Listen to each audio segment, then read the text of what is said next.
प्रेम जग्यो हर नाम प्रकाशे, विठल राव अब या कही किसो प्रेम होय, बिन साधन जब हंस हो चढ़े पिचम दिस जोय, चढ़े पिचम दिस जोय। प्रेम वो मोय बताओ किस विध आवे माय, रीत सोजर सब लाओ। हे महाराज, वो प्रेम हमारे घट में कैसे आएगा, इसकी रीत खोजकर मुझे बताओ, मुझे वो ज्ञान दो। मुझे बहुत ज्ञान मैं ढूंढिया ऐसो सुनिया न, इतना ज्ञान मैंने कभी नहीं सुना। प्रेम से परमात्मा पाने की बात मैंने आज तक नहीं सुनी। और राम कहे जिन प्रेम हंस आवे जग माय, शुद्ध भाव हुए रुतवंती की, हुए रुतवंती। वाह, जो उनमें तत होय घट में आवे, नक चक आपे सूझ ले फाड़ पीठ चढ़ जाय। सुख राम कहे जिन प्रेम सु हंस आयो जग माई। महाराज ने विठल राव के प्रश्न के जवाब में क्या कहा, वो प्रेम कैसे आता है। प्रेम आने के 3 माध्यम है। पहले तो आत्मा रुतवंती चाहिए, आगे समझाऊंगा रुतवंती क्या है। दूसरा, सदगुरु सच्चे चाहिए, यानी सदगुरु के अंदर वो निरंतर चाहिए। और फिर तीसरी क्रिया, इस जीवात्मा को अपने सदगुरु के प्रति प्रेम चाहिए। अब इसके लिए बाहर का प्रमाण देके महाराज ने समझाया है कि स्त्री पुरुष से मिलन से बच्चा कैसे पैदा होता है। यहां भी चाहिए स्त्री, फिर चाहिए पुरुष, और फिर चाहिए प्रेम। अब इसमें है ये बहुत बड़ी बात महाराज बता रहे हैं।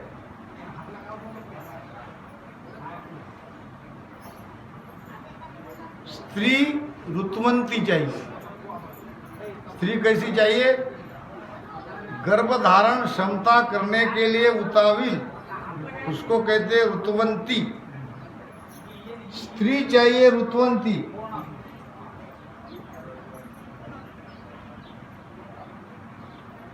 और पुरुष में पौरुष्य। रुतवंती स्त्री और पुरुष में पौरुष्य है, दोनों में प्रेम होता है तो बच्चा होता है, नहीं तो नहीं होता है, ये विज्ञान भी कहता है। अब ये बाहर का महाराज ने क्यों समझाया, और कोई प्रमाण बैठता नहीं है निरंतर जगाने के लिए। क्या जरूरत थी महाराज को ये संसार के प्रमाण बताने की, कि हम संसार के प्रेम को जानते हैं, संसार के प्रेम को समझते हैं, सभी जानते हैं। आप इस प्रेम को जानते हो, बस केवल आपको पलटाना है, इसी प्रेम को भीतर में लगाना है।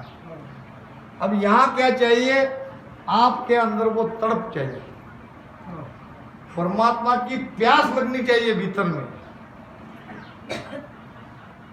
प्यासे को ही पानी पिलाया जाता है, जो प्यास ही नहीं है, जिसके भीतर चाहना ही नहीं है। काली उन्ना रंग चढ़े लाखा करो उपाय, काली उन पे कोई रंग नहीं चढ़ेगा, लाखा उपाय करो, तो तड़प चाहिए।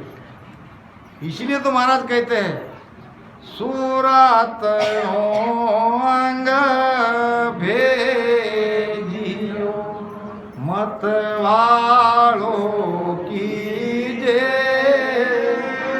सूरत नो अंग भेजियो मतवालो कीजे, के सो सुख देव अंग बायरी भगति नहीं दीजे। ये सुख देव अंग बायरी भगति नहीं दीजे। भगति कराओ दास सु बीरह दो चेरी। तलप बिना प्रभु ना सजे भगति तेरी। क्या मांगा महाराज ने? भक्ति दो प्रकार की है, एक बाह्य भक्ति, एक अंतर भक्ति। बाह्य भक्ति से परमात्मा नहीं रिझेंगे। भक्ति चाहिए भीतर की, अंतरांग की भक्ति चाहिए। उसके लिए विरह, प्रेम और सुरवीरता का अंग, सुरातनो अंग भेजियो। यानी मन को जितने वाली जितनी शुरवीरता चाहिए भजन में, उतनी शुरवीरता चाहिए। ये मन कोई मामूली नहीं है, मन ही काल है। मन को जितना है तो शुरवीरता से भजन करना पड़ेगा, बैठना पड़ेगा।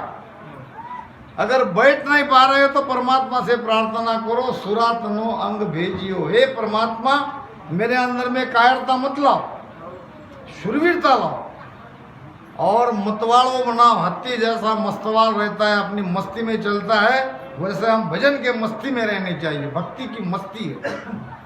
और नशा उतर चढ़ जावे। शराब की नशा कितनी देर है?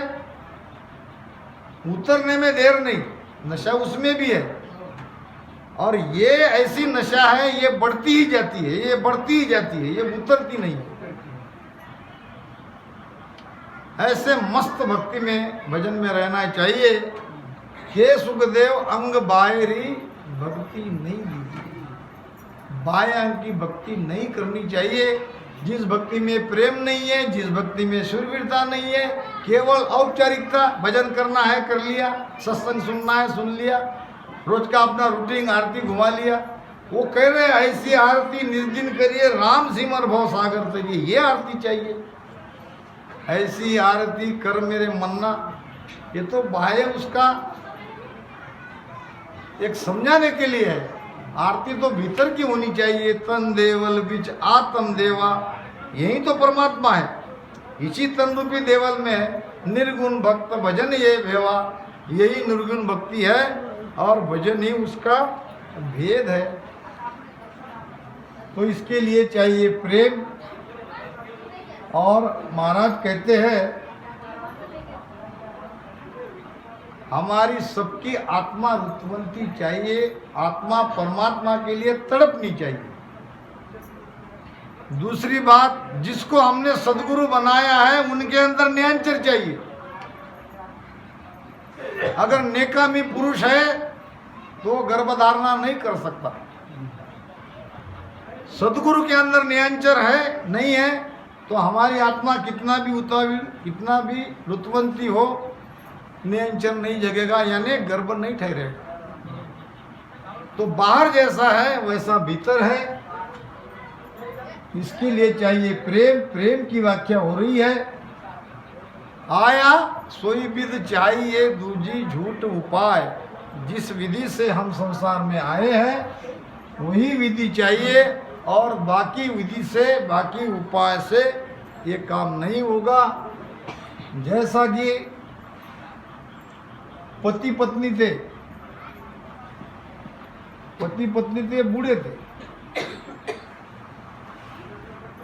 मगर दोनों बड़े अड़ियल अपनी अपनी जिद पे।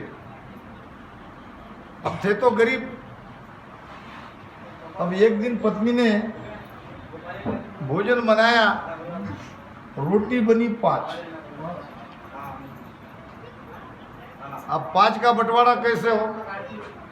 पति कहने लगा मुझे 3 चाहिए। पत्नी कहने लगी तुम काम धंधा कुछ करते नहीं हो, काम धंधा सब मैं करती हूँ, 3 रोटी मुझे खाने दो, 2 तुम खाओ। वो कहने लगा 3 मुझे चाहिए, 2 तुम खाओ। दोनों में होगा झगड़ा। फिर उनमें तय ऐसा हुआ तो दोनों बात ही नहीं करेंगे, और जो पहले बोलेगा वो 2 रोटी खाएगा। जो पहले बोलेगा वो 2 रोटी खाएगा। अब दोनों बैठ गए, ये खटिया पे ये बूढ़ा, ये खटिया पे बूढ़ी। अब रोटी कौन खा रहा है इसके लिए दोनों चुप।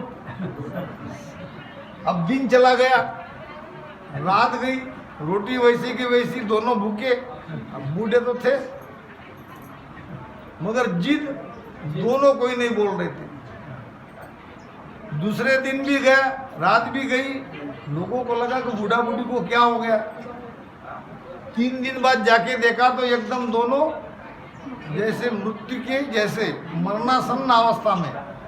अरे दोनों बूढ़ा बूढ़ी मर गए। अब इनके रिश्तेदार तो कोई नहीं है, चलो हम ही इसकी अंतिम क्रिया कर देते हैं। अब बाहर में तैयारी होने लगी, सब लोग आगे जमा हो गए, फिर भी ये नहीं बोल रहे, फिर भी नहीं बोल रहे। जाके दोनों को तो रख दिया लकड़े के तिरडी पे और बांध भी दिए ऊपर से कपड़े, फिर भी बोलने लगे। केवल एक ही रोटी की बात थी। अब दोनों अंदर से समझ तो रहे थे कुछ न कुछ हमारे साथ हो रहा है। ताकत से उन्होंने देखा कि क्या हो रहा है, तो तब तक उनको स्मशान में ले जाया गया, चीता पे रख दिया। तब बुड्ढे को लगा कि अब अगर नहीं बोलते हैं तो ये जला देते हैं। पूरी ताकत से उसने कहा तुम खा लो 3 रोटी, मगर आपको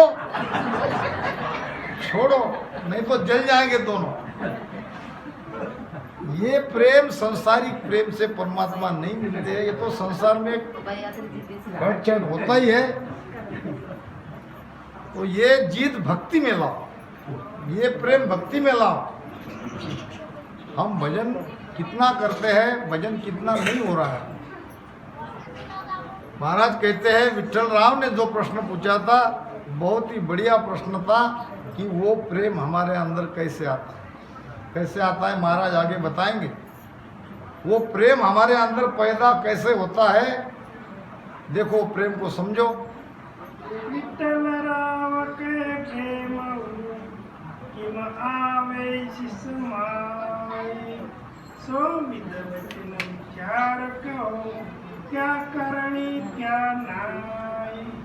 क्या करणी क्या नाय। दया कौन विद पावे, वाह। इन प्रेम विचार उलट हाथ घर जावे, अपने वस कन अपने नेक बताओ छाड़। विठल राव के प्रेम किस विध आवेश समाय। अब एक एक चीज को समझो। महाराज जी साथ देंगे। विठल राव क्या पूछ रहे हैं, वो प्रेम आने की विधि क्या है। दूसरी, सदगुरु की दया कैसे होगी। और विठल राव अब बोलिया कहे प्रेम आवेश इसके माय, वो शिष्य में प्रेम कैसे आता है। और सो विद वचन विचार इसकी विधि कहो। हाँ, इसका ज्ञान दो। क्या करो क्या नाय। क्या करना पड़ेगा हमको, क्या करना पड़ेगा और क्या नहीं करना पड़ेगा।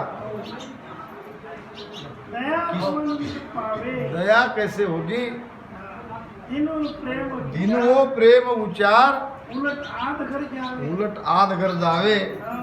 वो प्रेम धन्य है जिस प्रेम से उलट के हम जहाँ से आए थे वहां तक पहुँचते हैं। तो कृपा करके उसकी विधि बताओ। दया करको अपने बस में है कि किसी और के बस में है, ये छान छान के मुझे बताओ। नेक बताओ छान। नेक बताओ छान। इस प्रकार अब 11 बजे है, 11 बजे तक का ही हमारा सत्संग का कार्यक्रम चलने वाला था। आप सभी को बहुत बहुत धन्यवाद, बहुत बहुत आपके हम आभारी हैं।